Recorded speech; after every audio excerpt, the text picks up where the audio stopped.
is Vishwas. Today we are going to study about a new topic of class 9, that is motion.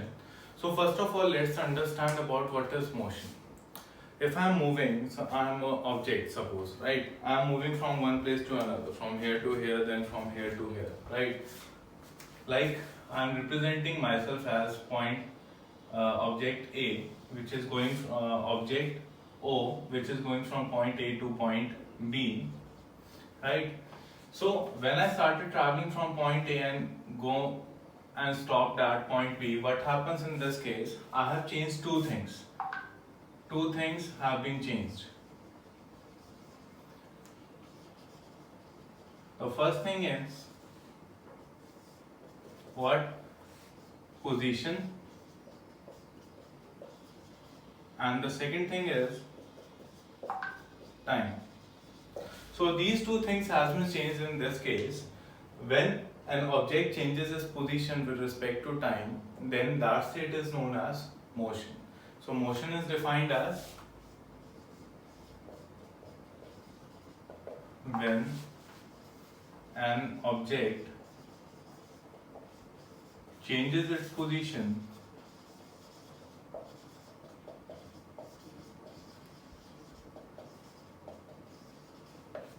with respect to time. WRT means with respect to time. Then this thing is said to be in motion. From motion, one more term arises, that is rest. So what do you mean by rest then? Rest means when a body does not change its position with respect to time. Suppose I am standing over here only for a particular time interval. So my position is not getting changed, right? So that thing, that particular state is known as rest. Right? Okay, now let's study rest.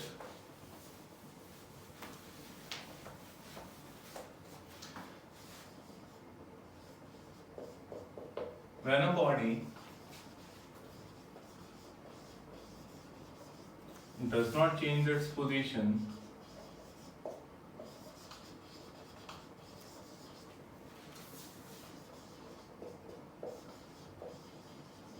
with respect to time,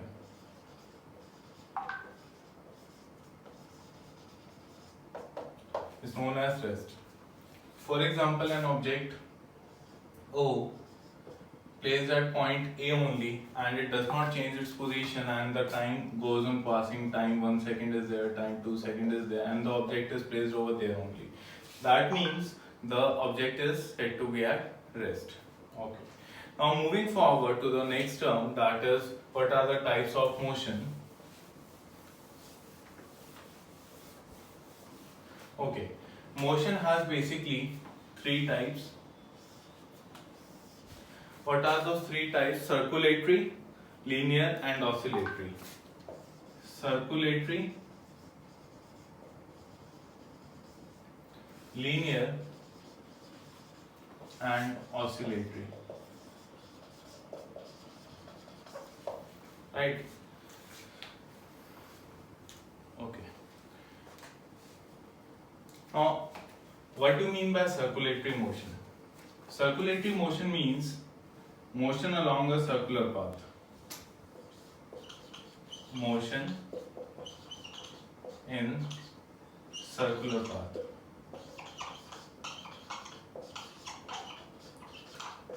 Right? Okay. Now, what do you mean by linear? Along a straight line. Motion along a straight line.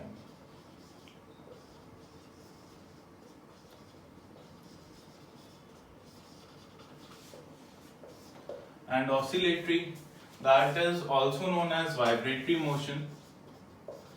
Now you might have heard of vibratory motion, that is to and fro motion. Means in this case a body is traveling a circular path. In this case a body is traveling a linear path, that is also known as translatory motion.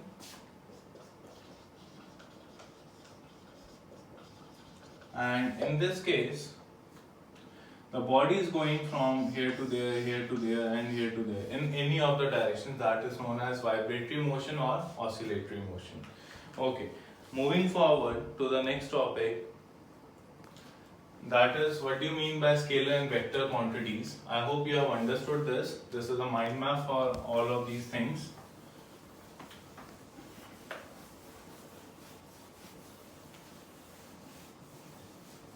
Okay. Now moving forward to scalar quantity and vector quantity. Scalar and vector. Now what do you mean by scalar and vector quantity? It's scalar quantity and vector quantity.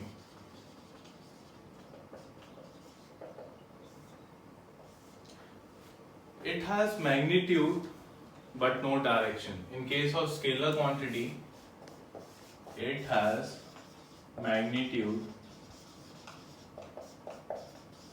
but no direction. And in this, it has magnitude and direction both.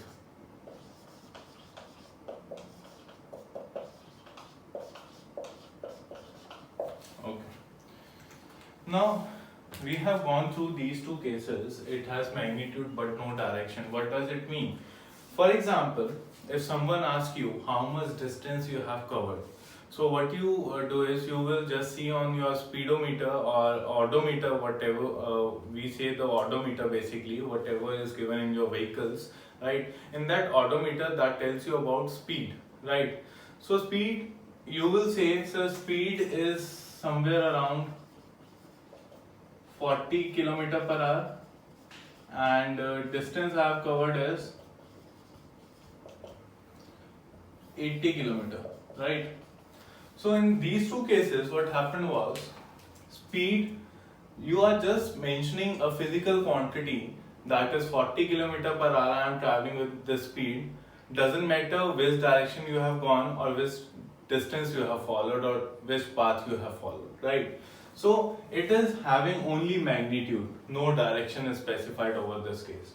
But when we talk about distance, that is 80 km, that is also having only magnitude, no specific path is mentioned over here, that I have gone from this location to this location, or I have traveled from this route to this route. We are not specifying any path, not specifying any path or direction, right? So in this case, both of these terms are basically what? They are scalar quantity. Now when we talk about vector quantity, what do you mean by a vector quantity? Vector quantity means that have magnitude and direction both, right? That has magnitude and direction both. So in this case, let's take an example of velocity. The other thing is velocity, and you can say displacement.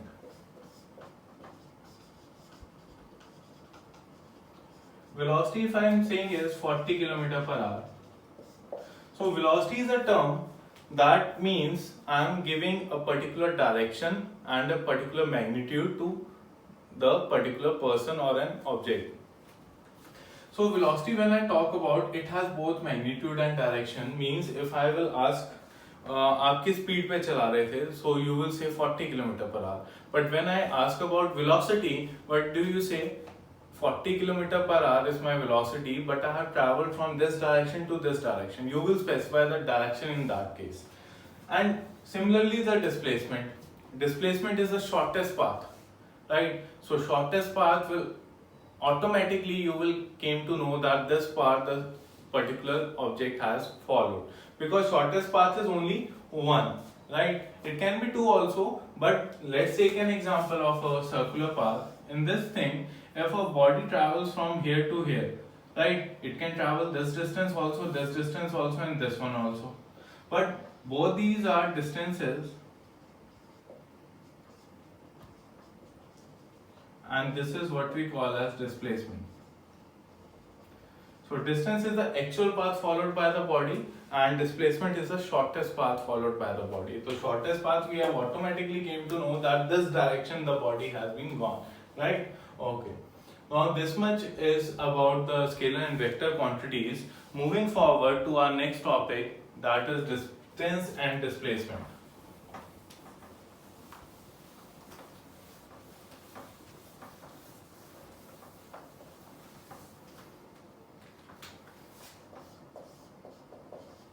Now what do you mean by the term distance? Distance means the actual path traveled by the body. Distance means the actual path traveled by the body.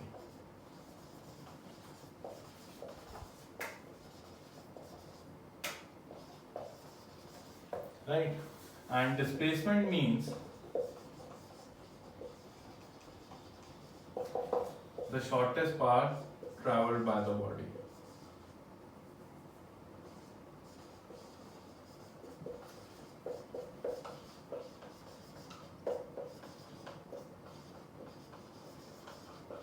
It can be traveled, or we can use this word also, traversed. Means the same, right? Traversed by the body.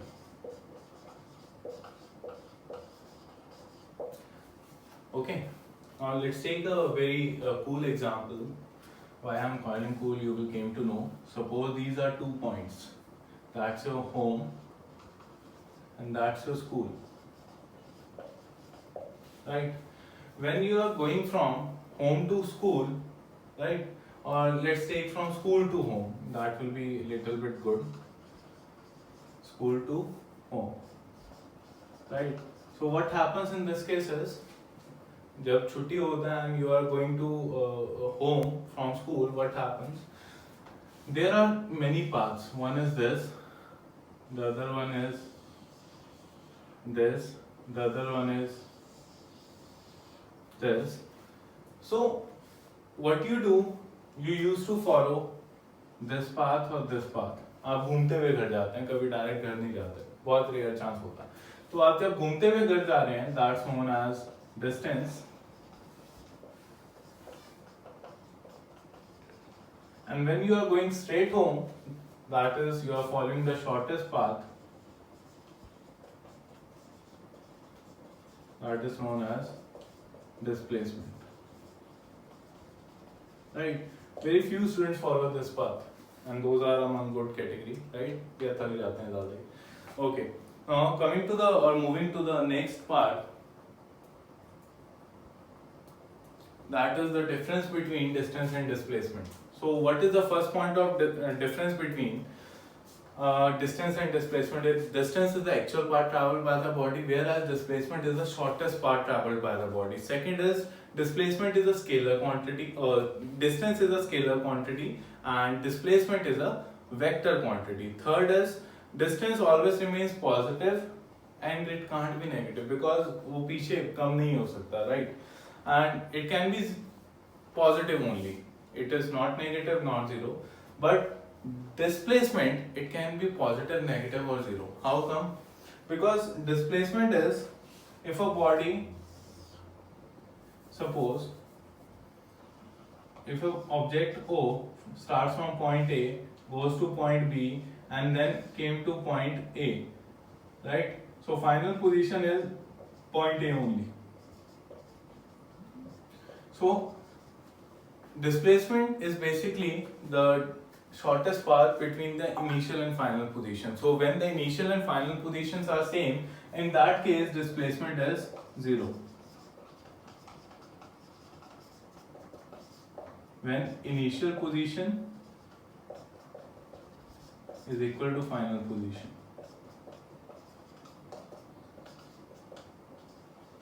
Right? Okay. So displacement can be positive, negative or 0. And distance can be equal to displacement, but displacement can be equal to or less than the distance traveled, right? It cannot be more than the distance traveled. It is always equal to or less than the distance traveled, right? Okay. Now today this much only. In the next video we will come up with certain numericals and other topics. So stay safe, stay at home, and thank you and have a nice day.